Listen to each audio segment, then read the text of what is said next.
You're listening to Death of the Reader. Flex and Herds here for your Murder Mystery World Tour, and we are here in our final week discussing Murder on the Way by Theodore Roscoe. We are joined once again, sadly, for the last time, by Jim Noy before we execute him and bury him 10 feet below Haiti. Jim, it's so good to have you back. I regret signing that contract now. You should have read the fine print.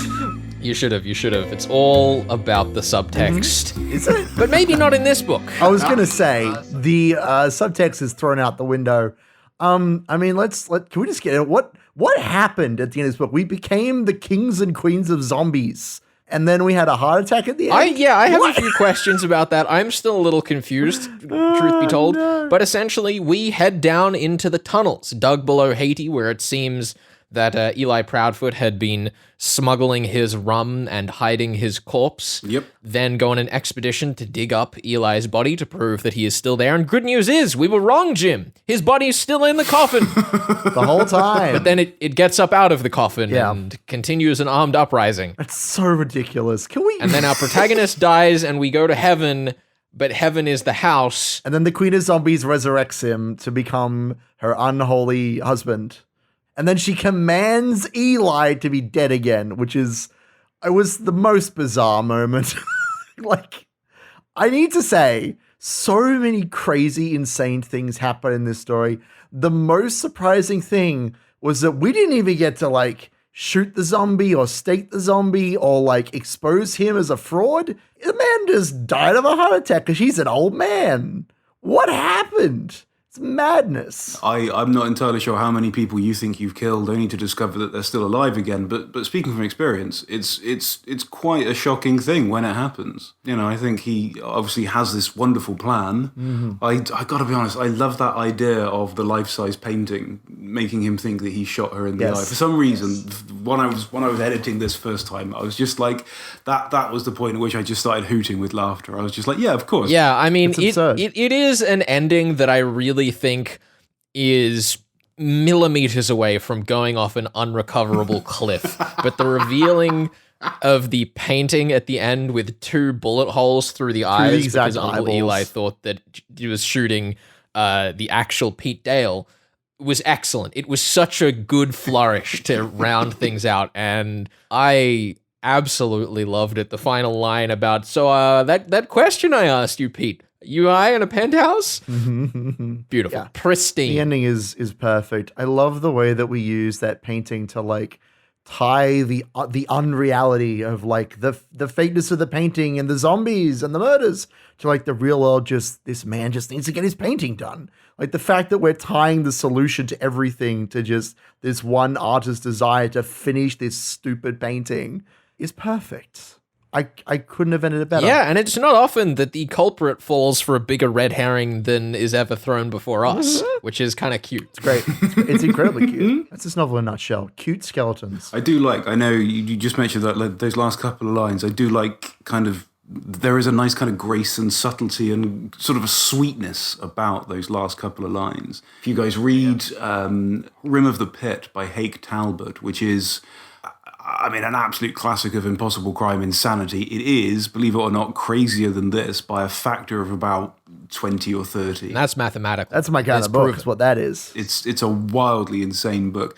The last line of that tries for the same thing and just ends up being really creepy and cringy and awful. The thing that was kind of interesting about the last line in this book to me is that over the past few chapters, Cart's character just kind of gets abandoned. He just goes full on frantic, terrified action hero. Any semblance of him, being a little overwhelmed or being out of his depth or being an artist trying to deal with a murder situation just falls apart. He's like, yeah, I killed 50 people in the armed uprising and Nazis did too. And then they buried me in the ground. And I was thinking about these 2 miners who suffocated from carbon dioxide. And then I went to heaven. And it's bizarre. What the hell happened to this guy? His characterization is butchered in a way that somehow makes the ending work better because it's return to home where you're suddenly okay, yeah, this is the way things should be again.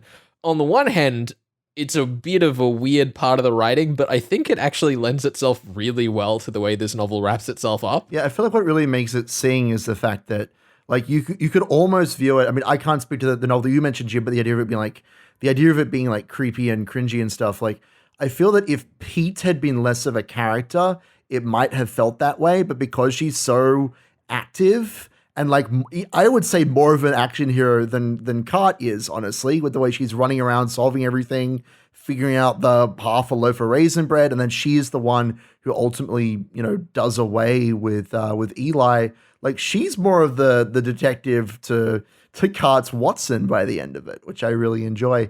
And so at the end, when they say, yeah, let's like get a penthouse, they're both like being rewarded for the nightmare that they've just survived, using their wits and their cowardice. And I think, Which I think nightmare is the appropriate word there. See, because actually, Flex, I completely disagree.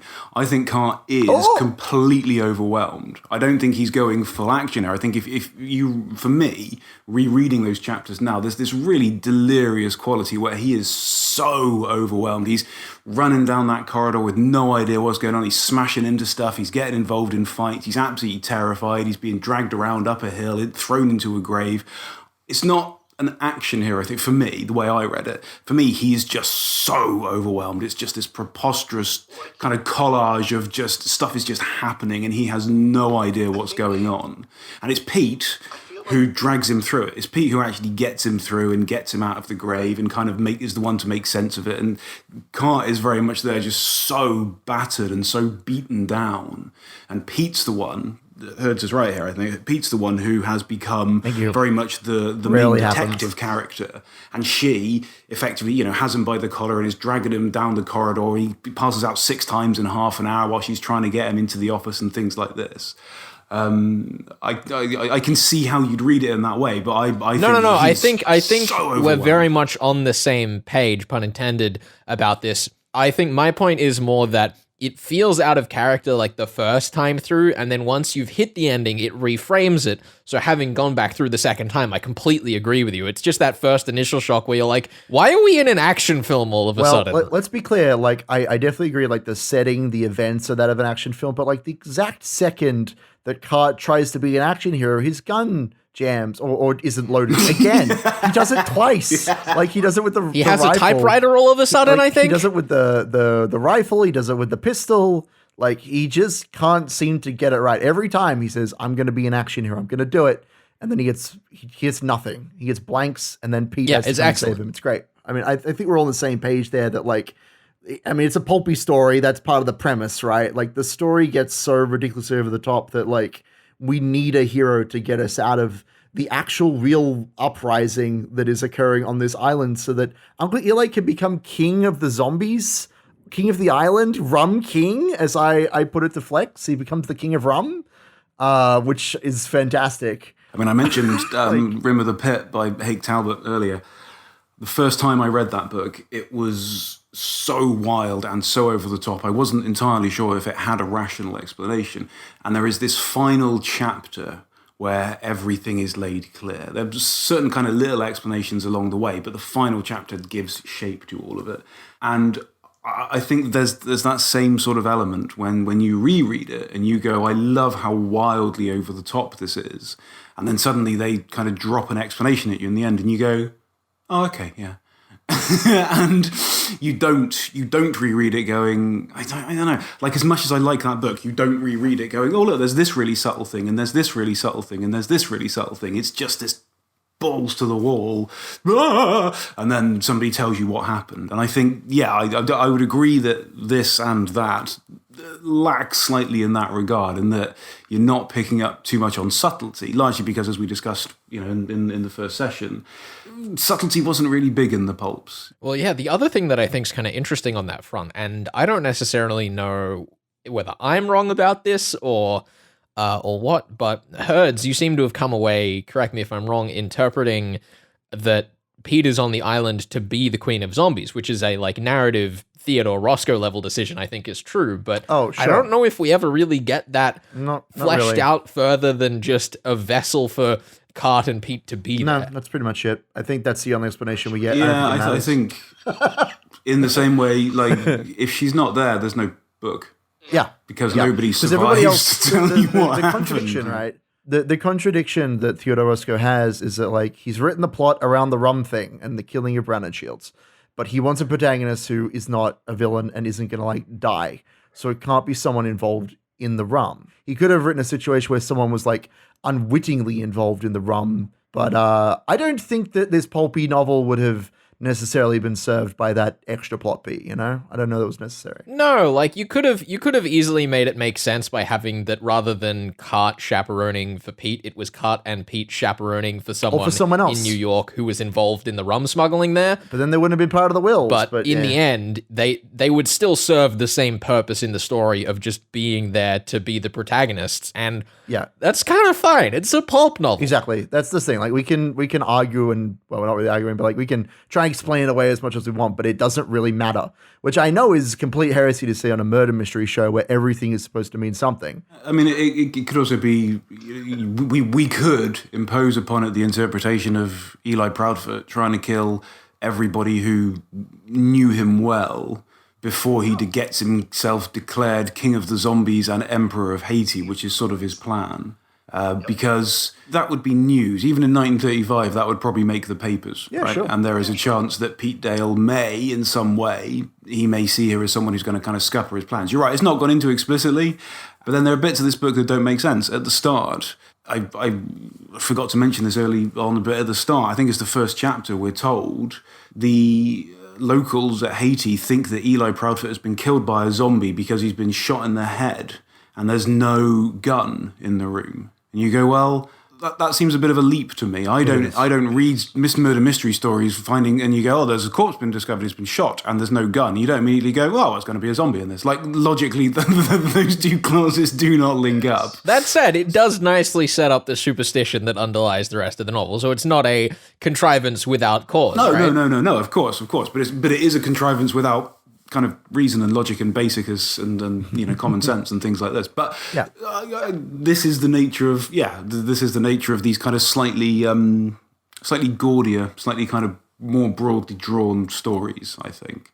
And I've read a moderate amount of pulp stuff in my time, and you know, this is pretty well connected up for some of the pulp serials that I've read who, you know, forget characters and plot points and things like this. At least we're not getting the end going, so what happened to that guy we were told about in like chapter 5 who has had some really important secret news? At least everybody's... Shout out to Manfred. Can we mention him just real quick? What happened to killing the Nazis? What happened to that? He just fell in a pool and drowned. That was my most disappointing part of the whole novel for me. Who cares about the lack of common sense? Poor Manfred doesn't even get to get like ripped apart by hyenas or something. You know, I'm just saying, what happened? He fell in a swimming pool and drowned. Yeah. He just tripped. Like there is a certain indignity to being the only character in a murder mystery who is not directly killed by a murderer of some sort. No, but like, I just felt a bit sad. No, that's an excellent point. And listen, Hertz, you can just imagine that Uncle Eli, on his way back to his grave, stuck his foot out in front of Manfred in the pool. That's my dream. That's my headcanon for now. You can't tell me otherwise. There's no witnesses. Uncle Eli, he's dead. He's a dead man. That's He's true. Undead. That's true. Undead. Anyhow, we are discussing Theodore Roscoe's Murder on the Way, all the way to the end, here with Jim Noy from The Invisible Event and In Gad We Trust. And we'll be back with more of that in just a second.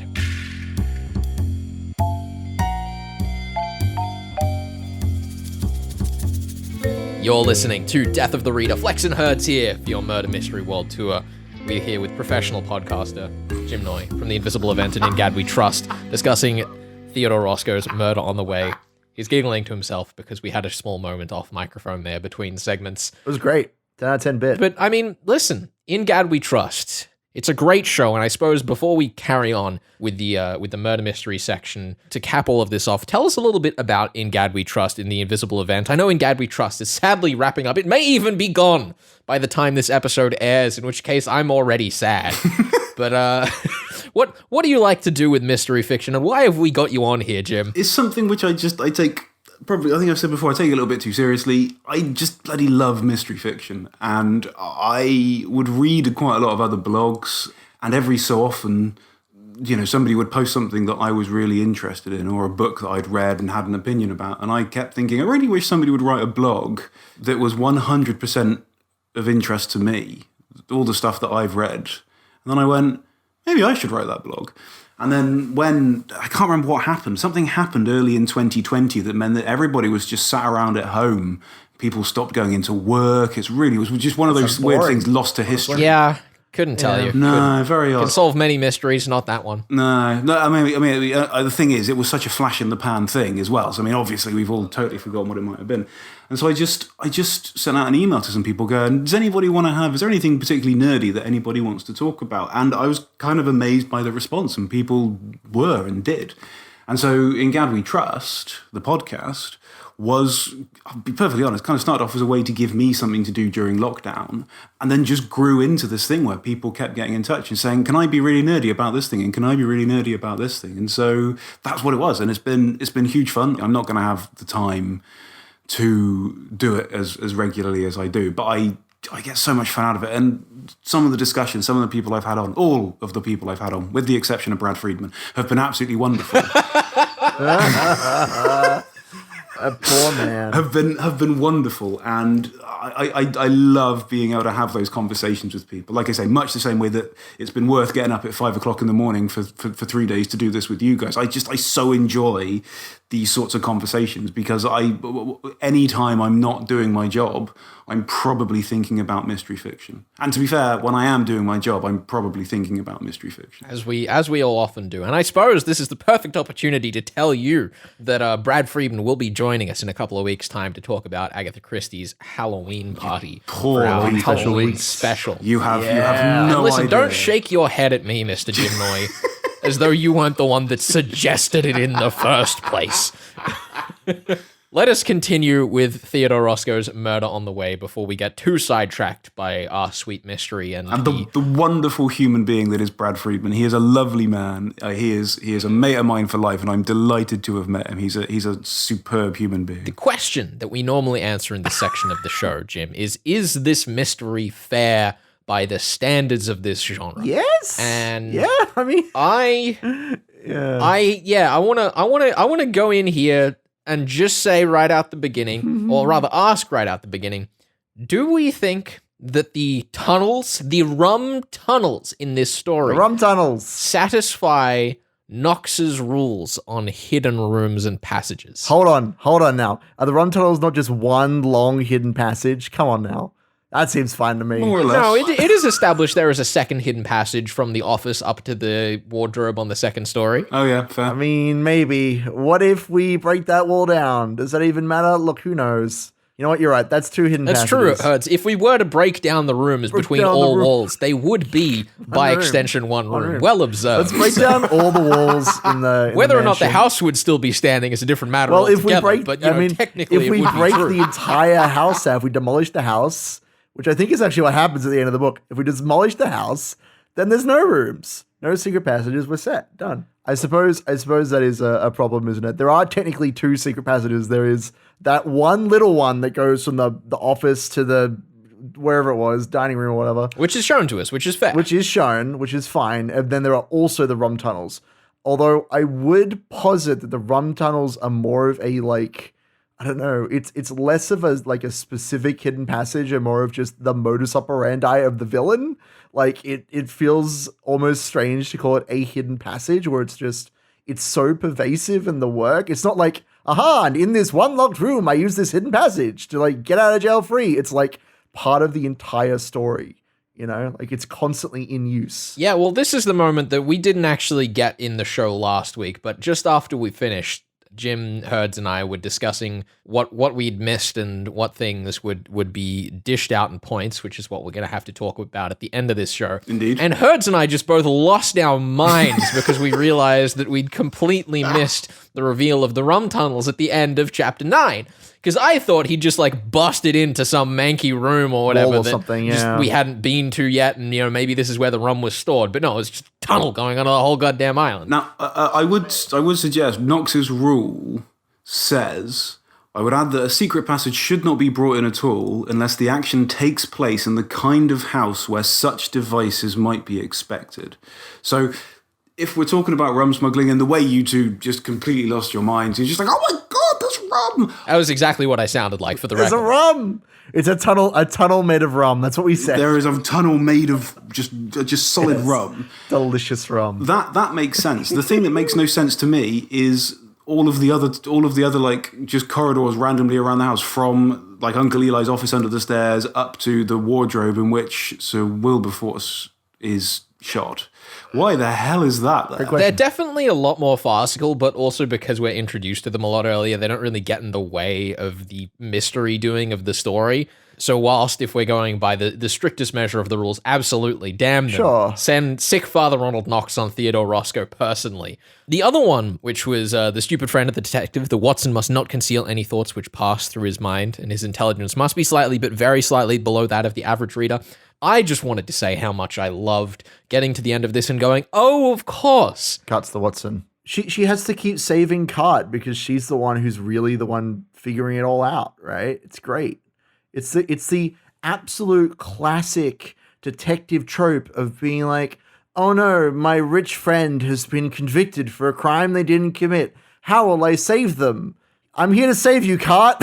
Like that's what she's there for. She's there for that trope. It's fantastic. And she's the one who has the knowledge of Eli as well. Like, as you guys quite rightly said, Eli is off the page. We never actually really see him. He's a corpse. He's a corpse in a box, and then he's buried in this deep grave. And it's Pete who has the knowledge of Eli to be able to turn around and go, well, actually, yeah, he probably is this massive egoist who would attempt to become the Emperor of Haiti and is able to unpick it. King of zombies. I think I would have liked to have known that he had a fetish for raisin bread, I think, before that became the key clue. I mean, you're going to get moved around as well. Like the coffin gets moved around, so it can't be something that can spill. You know, it can't be like a like a cake that gets all smushed or something. Or soup couldn't. I mean, you can put soup, but it can. Was he expecting to be in the coffin for that long that he needs raisin bread? I suppose while they're putting the mud on top of him, while they're filling the grave, and I guess he might be like, oh, I'm a bit bored. Om nom nom nom nom. But anyway, I don't know. Anyway, Well, you'd be able to see it. You'd be able to see it in the coffin. It turns out the rosewood coffin is actually just like the size of an entire room, and he's got like a dining set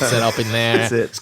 The house is the coffin. Yeah, that'd be great. You know, I mean, he would have got out of the coffin real quick, and if he had food in the coffin, you would have been able to see it because the it's open. You can see in there. You can see his body. I'm just saying. Anyway, now that we put that mystery to rest, what about the rest of the mysteries? There was a locked room. Do we want to talk about that? That's true. Nonsense? He was beamed in the head after he lit the carpet on fire. Well, didn't he technically light the carpet on fire after being shot? Or am I? Sorry, hold on. I gotta check. So no. So what happened is he lit a match to see in the dark, Which I was as correct we on. ascertained. I'll take that. You were. Yeah. And he dropped it on the carpet, lighting it on fire, not lighting it on fire to see. And then when he went to pick the match up and put the fire out, So terrible. he was shot because he turned his head down from where he was looking through the keyhole with the match, which is how Uncle Eli saw him in the head. and thus beamed him in the head, which I must say is my favorite application of the verb beam. Bean is pretty good. I kind of love, I like that we figured that one out, but it still is just baffling to me. Like, I actually kind of like the idea. Can I tell you? I kind of like the idea that the locked room murder happens in a room that is completely dark. So how could they see the person in there? Yeah, it was when they lit the match, because that's like a World War I trenches thing, right? Like, don't light the third match, or you'll get sniped in the head. I think that the bending down to the lock is just a little too far, but I like it. It's I just like everything Theodore else. Roscoe showing off, It really which is. I mean, if you're going to take issue with that, there's a lot more Oh of the no! novel to Look, complain. I completely get it. It's ridiculous. I don't think it was necessarily Eli's plan to shoot him through the top of the head. I think No. it just happened that the bullet went into the top of the head, you and could so see it it. makes it look Yeah, a 'cause you bit could see more him. accidental than it was. Which raises the point: if he'd just been shot anywhere else, would they have turned around and gone, "Oh, he's probably shot through the keel"? It was a gamble. Look, all good murder mysteries are based on a good gamble. Okay, It is a classic mystery trope as far as I'm concerned. It's to have one impossible crime become more impossible by pure circumstance. by chance. Yeah, no. Otherwise, what's the There, point? like, I hesitate to name any examples because there are so many great ones I dare not spoil, but it's definitely a very, very well-run trope. There's this one, you're right, is pure circumstance. Reminds me of a particularly debated example in classic mystery fiction. There is another shooting where there's an element of circumstance in how it works, and I feel people get far too hung up on that. One of these days I need to discuss that. I guess without spoiling it, it sounds like fun. I know nothing about that book. I can't tell. You try to sell me on that book because you're not doing a great job if you don't give me any details. But that's okay. I'll just have to read it based on nothing. That's all right. We'll just have to do it once the mics stop rolling. But before the mics stop rolling, it's time to dish out some points. It is. I need to know, for the sake of my own health and sanity, how many points are you walking away with today? If we're talking, depends on how technical we want to be. I think the only technical point I could have got you on was Herd suggesting that when the carpet is set on fire by Tipedro, that it was done so that he could achieve some kind of lighting in his room. If we're looking at cause and effect, it stands to reason he must have had something lit in his hand in order to light the carpet on fire in the first place. To the best of my knowledge, it's never established that Tipedro is some kind of fire mage who can just kind of summon things into that flame. Was his dream. Yeah. Stranger things have happened. He had his dream cut short, sadly. He was the real magician on the island. I think just out of sheer amusement at the fact that Herds had the lack of, what's the word? I want to say, what I mean, Herds, in a nice way, is self-awareness, but I'm trying to find a nice way to say it. To suggest that it was, somebody would go, I need to know what's going on. I should really set this carpet on fire. Look, it was dark. I didn't even know what it was. It could have been any kind of carpet. Yeah. It could have been any kind of carpet. We did say any technicality, Herds. True. We dug our That's own all right. 10-foot Look, grave. If you want to hold one. a point on this one, I won't begrudge you. I think upon Just don't make me reflection, suffer while you're doing I'm it. going to get a half a point for that because you got the effect. You got the effect and failed to consider the cause. The cause is obviously he must have something else, which is a light. And that would be the match. Now, the match is not mentioned in the book. It may have burned up. We know that subtlety is not kind of Roscoe's key point here. But if this is going to become a regular feature of you awarding points to, on the basis of your technicalities, I think it's important that you learn a lesson. And I'm going to take a half a point. That's okay, Jim. But we do not deal in half points on this show after crimes in our past. It's true. So can you find another half point to sap from us anywhere? Otherwise, I get to keep that point, and you get nothing. I get to laugh on your grave. So I could be king of the zombies. On the one hand, I have a very easy answer for you. On the other hand, I don't want to give it because I still don't want you to walk away with the point. Don't tell him. As long as you don't put it on me again, because then I'll feel really bad. The frank astonishment at both of you failing to consider the fact that what we'd just done was break into the passage at the end of chapter 9. Yeah, that was the one I was going to suggest. Take your half point. You can walk away with your damn point, Jim. Yeah, I'm gonna have it. I'm gonna have that point, and I'm gonna frame it and put it on my wall. I presume I get some kind of certificate from you two. Do I? Will it arrive in the post? We'll have our people talk to your people, and we'll work it out. We'll get you a certificate. Don't you worry. I'll set you up. Like send in the hitman. Yeah. Okay. Cool. You forgot to mute your mic, Ben. That's a problem. Jim. Oh no. Thank you so much for joining us and sapping away our souls with this very novel, eating away, zombifying our very corpses with Theodore Roscoe's Murder on the way. And we will, of course, have links and details up on the podcast if you're interested in snagging yourself a copy of the version that Jim has edited. But we must bid you farewell, Jim. Thank you, guys. This has been a lot of fun. This has been great. I've really enjoyed this. Yeah. Next week on the show, Herds, I have something to get down to. Some business. What is it? Next up on the show, it's going to get spooky. You thought we were already spooky with zombies and witches and hypnotism and whatever else was in this book. And rum, we're going to get even spookier. It's time for the Halloween Spectacular. We're going to be covering Edgar Allan Poe specifically next week. We're going to be covering The Murders in the Rue Morgue and The Purloined Letter. And the challenge that I'm setting for you, Flex, is I want you to create a solution for those tales that has never been conceived of before. I want you to tackle them. And if this were like stories that were written in the modern era, I want you to come up with solutions for them. Right, I was going to say, because I've read both these stories, so you want me to come in here and pose a viable solution that is not the one given by Edgar Allan Poe? That's exactly it. And the week after that, I had to fairly warn you, you will be solving a real actual murder case that really existed in real life and posing your own theory and hopefully solving this murder case from eons past. Look forward to it. flicks. This is my challenge to you. Either way, we will see you next week with Edgar Allan Poe and the pure chaos that I will have to cause. This is Death of the Reader, your murder mystery world tour here on 2SER 107.3. We'll see you next time. Ooh, tacular.